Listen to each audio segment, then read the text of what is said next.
L'Algérie a rétabli ses relations économiques et commerciales avec l'Espagne il y a maintenant un mois. C'est un événement majeur dans les relations entre les deux pays, car il y a une forte dépendance de chacun d'entre deux de l'autre, de l'Espagne, du gaz algérien, et l'Algérie, même si elle n'est pas dépendante de l'Espagne, elle a envie de participer dans le marché espagnol, et ce rétablissement des relations permet à ce pays de pouvoir aboutir à ses objectifs en Espagne. Pour parler de cet événement, nous sommes en conversation avec Kamel Yaker, qui est le coordinateur de l'organisation de commerce algérien en Espagne. Nous allons parler de beaucoup de sujets avec lui, de ceux qui ont donné lieu à cette situation et aussi des événements qui ont permis à arriver à la reconduction de cette relation commerciale. Bonjour Monsieur Yaker, comment allez-vous? Bonjour Guillermo, merci pour l'invitation. Bon, nous sommes assis autour de cette table pour parler, comme nous disions, de rétablissement des relations économiques entre l'Espagne et l'Algérie. Et je pense qu'il convient d'abord de commencer par expliquer pourquoi ces dernières ont été suspendues au début. Écoutez, l'Algérie et l'Espagne reprennent leurs échanges commerciaux après près de 2 années de tensions, d'arrêt et de toute transaction commerciale. Donc enfin, Alger et Madrid reprennent ensemble. Et notamment, je pourrais dire que la Banque d'Alger a émis récemment une note officielle autorisant les banques à traiter avec l'Espagne conformément à la réglementation en vigueur. Voilà. Donc le blocage remonte au juin 2022 suite à un différend diplomatique autour de la question Sahara occidentale, ayant poussé l'Algérie à geler toutes les opérations commerciales, sauf les livraisons de gaz.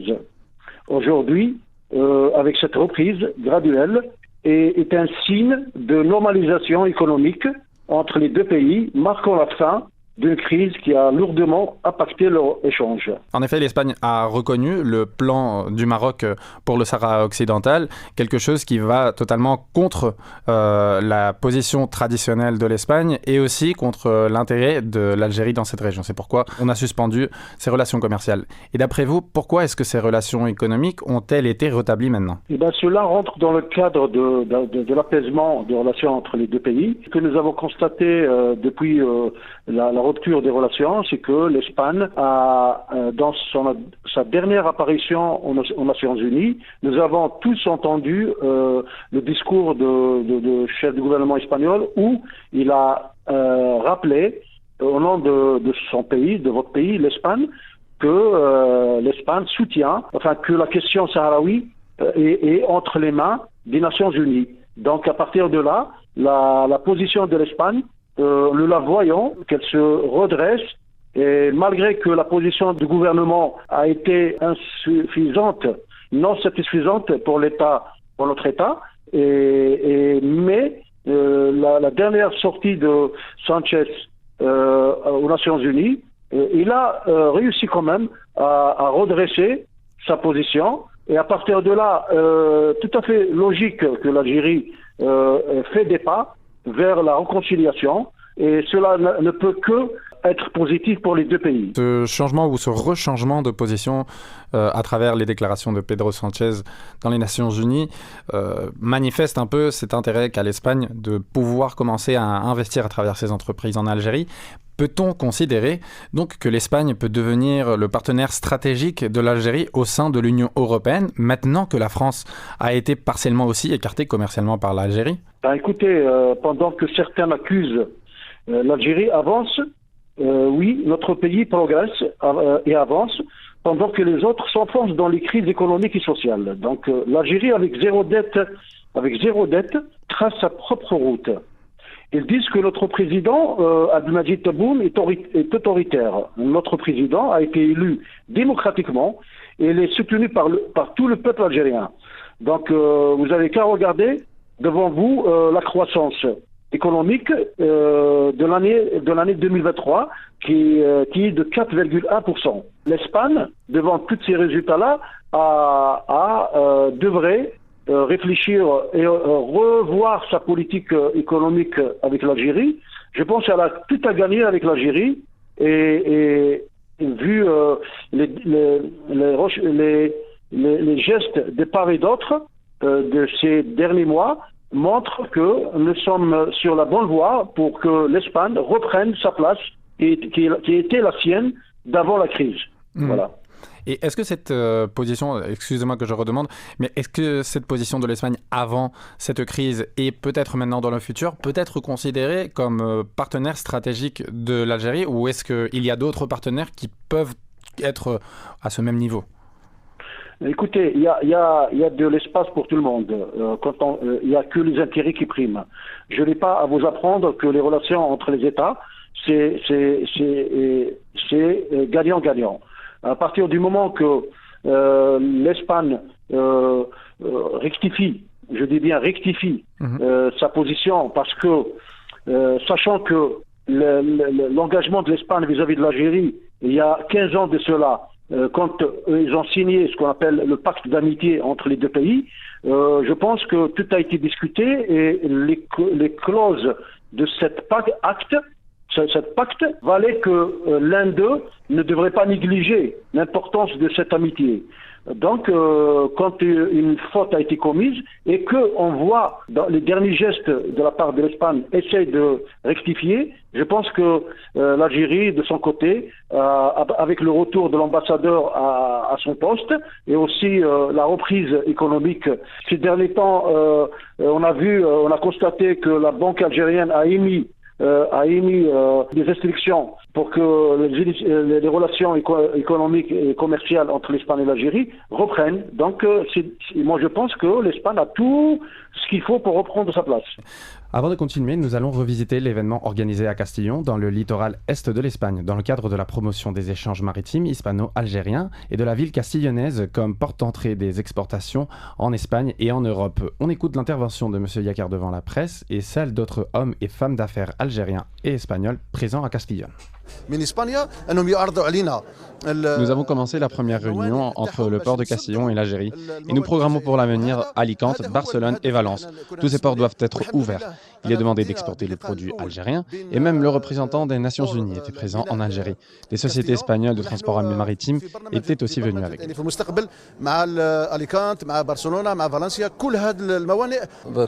Voyons ce que nous pouvons offrir et ce que nous pouvons améliorer. J'ai une compagnie maritime avec des navires et nous reviendrons à Gênes en 2025. Nous descendrons de ce bateau, nous importerons des produits européens, notamment d'Espagne, de Castillon, en Algérie. Nous essayons de reprendre les marchandises qui sortent de chez vous, de l'Algérie à l'Europe.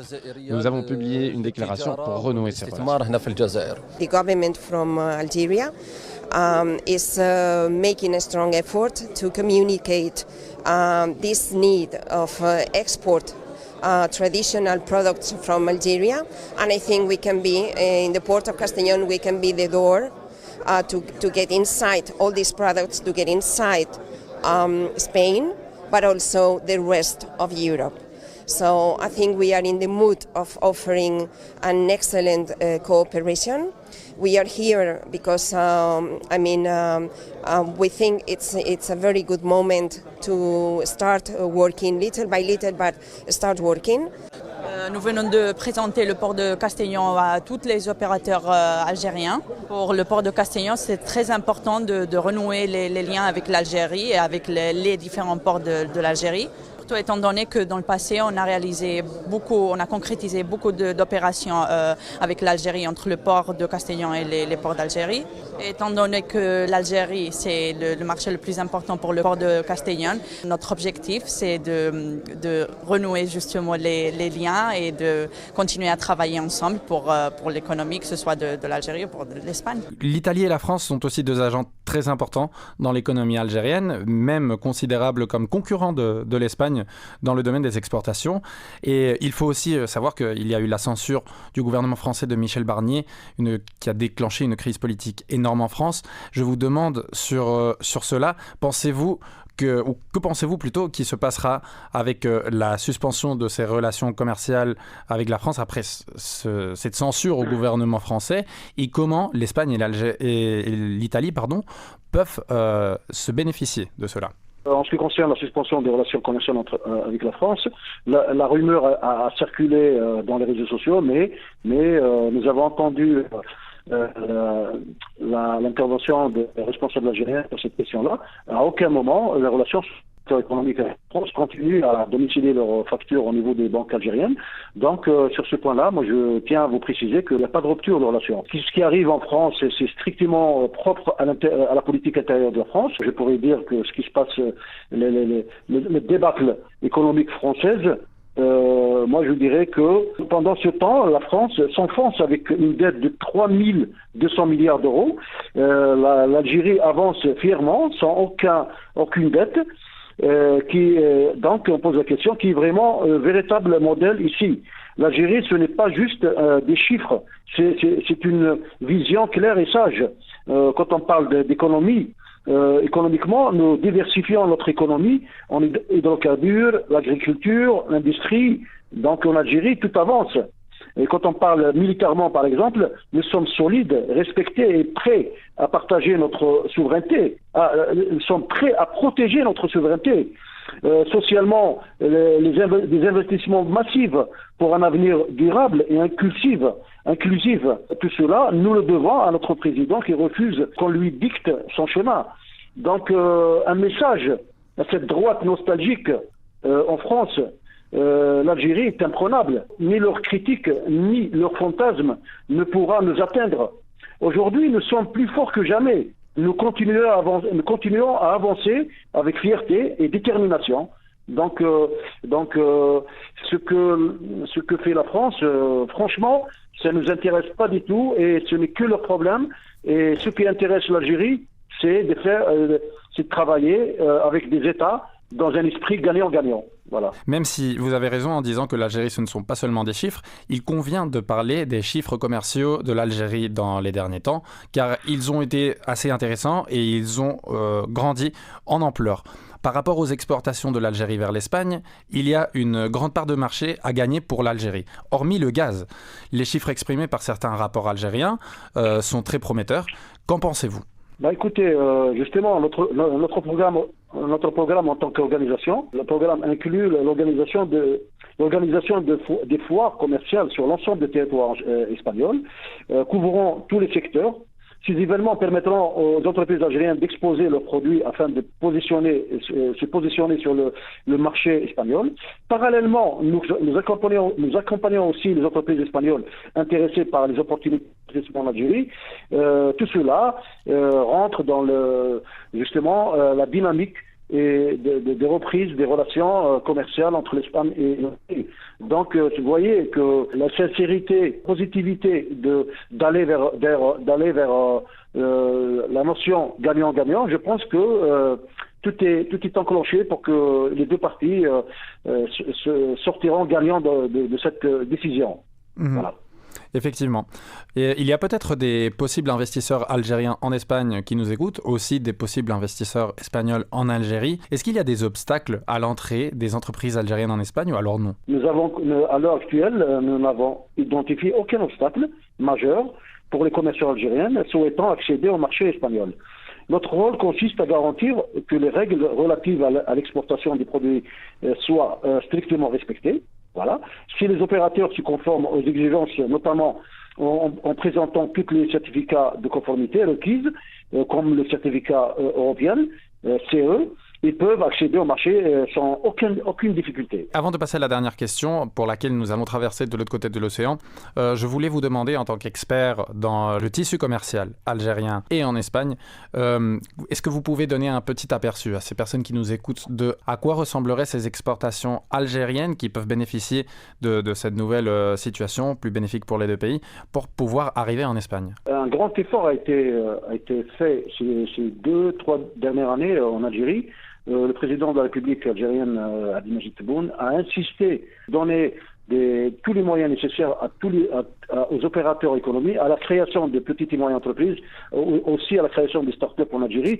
Donc, 3 ans après, nous constatons des résultats énormes. Donc, je tiens à vous donner un chiffre. En Algérie, il y a 1600 produits algériens fabriqués et produits en Algérie qui sont prêts à l'exportation. Moi, je pense que ce qui est avantageux en Algérie, c'est que les produits sont c'est des produits de qualité. Aussi, au niveau du prix, on est complètement, on peut concurrencer les produits qui existent ici en Espagne, ou notamment en Europe. Hein. Moi, je me limite pas uniquement en Espagne, mais les produits qui devraient rentrer peuvent aussi aller vers d'autres pays que l'Espagne. Donc, je pense que l'Europe a finalement compris que pour que les relations soient équitables, il faudrait aussi, à la même façon que l'Algérie a ouvert son marché pour les Européens, il faudrait que les Européens aussi ouvrent leur marché pour l'Algérie. Donc, et c'est cela qu'on appelle gagnant-gagnant. Il faut arrêter de considérer l'Algérie comme un comptoir de vente et c'est là l'objectif. L'objectif pour que dans le futur, et surtout avec les milliers d'entreprises qui se créent chaque jour et chaque mois en Algérie, il faudrait bien que l'Europe leur ouvre leurs portes. Et à partir de là, je pense que les relations ne peuvent que s'améliorer et aller vers la paix sociale des deux parties. Et pour cette dernière question, nous allons partir de l'autre côté de l'Atlantique où la personne qui va être au pouvoir prochainement peut ne pas voir ce que nous venons de débattre comme quelque chose de rationnel, étant donné que Donald Trump est assez protectionniste. Donc à cet égard, je vous demande, est-ce que l'élection de Donald Trump peut impacter négativement les exportations de gaz algériennes du fait de cette politique protectionniste ou au contraire, son appui aux hydrocarbures comme source d'énergie peut passer par l'Algérie dans ses plans stratégiques pour l'Afrique? Vu le caractère de président qui vient d'être élu, moi je le vois beaucoup plus un homme d'affaires que président de la République, quoi. C'est-à-dire c'est un personnage qui cherche aux intérêts de son pays. Mais je pense que tous les présidents doivent prendre un petit peu modèle sur lui. Et c'est tout à fait normal qu'il doit défendre ses intérêts et les intérêts de son pays. C'est exactement ce qui fait notre président Abdelmadjid Tebboune. Et il travaille pour les intérêts de l'Algérie et pour défendre les intérêts de l'Algérie. Donc, sur ce plan-là, si de part et d'autre se rencontrent pour justement appliquer la forme gagnant-gagnant, moi, sur ce point-là, je pense que tout ira bien. Pour tous les partis de tous les pays. En ce qui concerne le gaz, moi je pense que l'Algérie elle est bien positionnée pour alimenter l'Europe et aussi tous les pays qui sont intéressés par le gaz algérien. Et voyez-vous un petit peu ce qui se passe avec l'Italie. L'Italie, c'est un pays qui a toujours respecté l'Algérie. C'est un pays qui a accompagné l'Algérie dans les moments les plus difficiles de son histoire. Donc c'est ceux-là qui sont. Et regardez maintenant comment l'Algérie donne un certain privilège, on va dire préférence à l'Italie, parce que sachant une chose, que l'histoire elle est là pour nous faire rappeler quels sont nos amis et quels sont les gens qui nous laissent tomber dans les moments difficiles. Bon, l'Italie, ils ont toujours été à nos côtés. C'est tout à fait normal qu'ils ont une certaine préférence. L'Espagne, moi je pense que l'Espagne aussi sont nos amis, et ils ont toujours été nos amis. Sauf que il y avait un lapsus contre-temps. Je pense que c'est redressable et l'avenir, elle est tout à notre portée pour qu'on puisse améliorer nos relations. Et le gagnant dans cette affaire-là, c'est tous les peuples qui peuvent en profiter et aussi assurer ce qu'on appelle une paix sociale de part et d'autre. Voilà. Je pense qu'on peut être très content du redressement de ces relations qui a déjà commencé et qui, je pense qu'on peut dire, qui va par un très bon chemin. Merci beaucoup, Monsieur Yaker, qui est coordinateur de l'Organisation de commerce algérien en Espagne, pour le temps que vous avez passé avec nous. Merci à vous. Au revoir.